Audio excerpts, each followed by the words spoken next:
And maybe the most significant experience for her was in like a week-long camp that she went to, and she immediately wanted to do another week. She just kind of came alive there.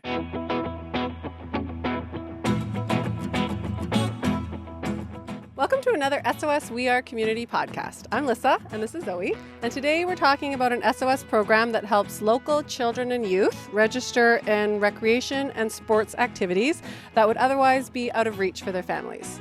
Recreation has so many benefits, but not every child has the opportunity to participate.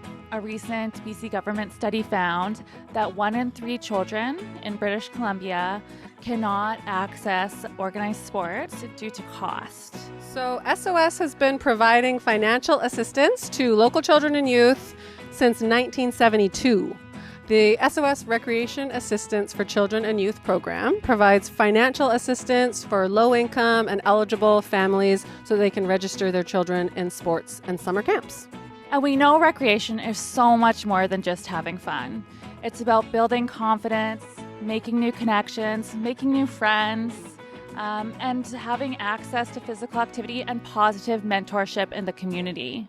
So our partnership with the RDN is absolutely awesome, and we partner with other community partners as well in order to provide swimming lessons, pool passes, baseball, soccer, dance, so many things to the community through the RACI program. So today we're going to speak with Russell, a local parent who has accessed the program for his child, and we're going to speak with Jenn at the RDN, one of our community organization partnerships, which helps us provide accessible recreation to local children and youth. Thank you so much for joining us, Russell. So what has been your experience at SOS with the Recreation Assistance for Children and Youth program?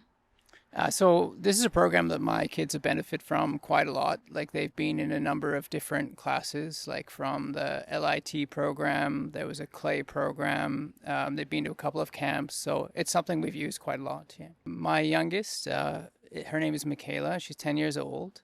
And, she was, like many children who've gone through COVID, like she's quite shy and has quite a bit of anxiety. And, we took her to some of these programs, and she, dragging her through the door, to get her started. And what we found is after the first couple of programs, it was just more possible to take her to other things as she kind of realized that, yes, she was shy going in, but she'd have the opportunity to get to know new kids, do crafts, and really connect with some of the people who are running the programs. And we've had some really great leaders. And maybe the most significant experience for her was in a week-long camp that she went to, and as I said, really a struggle to get her through the door. We were so isolated through COVID, and she was quite young at that time, and she immediately wanted to do another week. It was and she just kind of came alive there. But you know what? That's so awesome, because that's what this program is all about. It's for children to go out there and get some experiences in the world and meet amazing people and new mentorship. So it's so great to hear. We kind of live in a time where I can't think of one single cost that has gone down, in the last, 10 years. And, the amount of richness that this kind of programming adds to your kid's life, the programming is there. The more opportunities your kids have to get out, meet other children, and meet safe adults and mingle and try new things. For us, it's just been a tremendously rich experience. So I'd say go out there and try it. So why is it important to have programs available and accessible to all families, regardless of their financial situation? When all families are able to participate, then it gives opportunities for kids to develop lifelong skills and youth to get connected to their community at a young age. Having physical literacy, confidence, leadership skills are all things that they can get in recreation and sport. And learning those at a young age really lasts a lifetime and allows them to participate in other activities and be confident in the workplace, be confident at school, make relationships, and just have a healthy lifestyle overall. So tell us about your partnership with SOS. I understand the RDN has been a partner of ours for a very long time now. Yes, we should be really proud of the partnership with the SOS and the RDN. It's been for over 25 years. We've worked together to make sure that there's accessible programming in the community for all ages. With the financial support from the SOS for Children and Youth, we've had people participating back in the 80s who are still now here now, bringing their children to programs.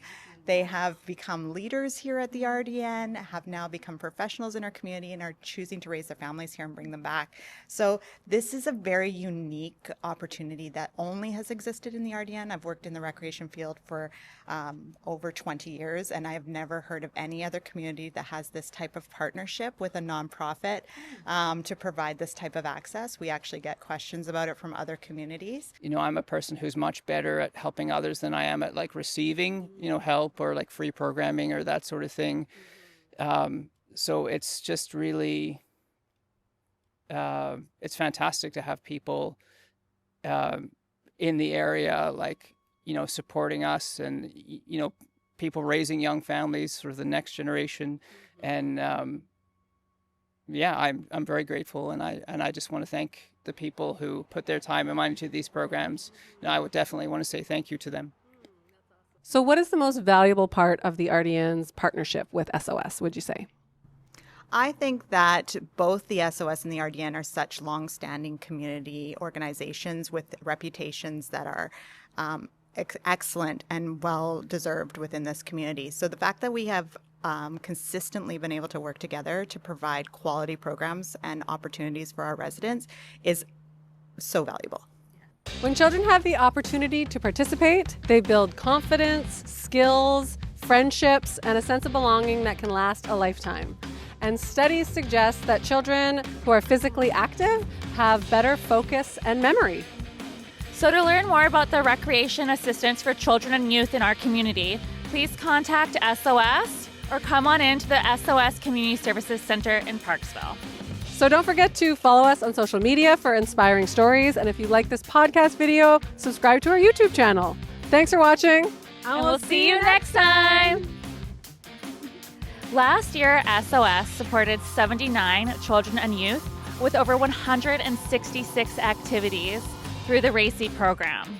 This wouldn't be possible without our wonderful community partners such as the RDN, our financial donors, our supporters, and the contributions and sales from the SOS Thrift Shop.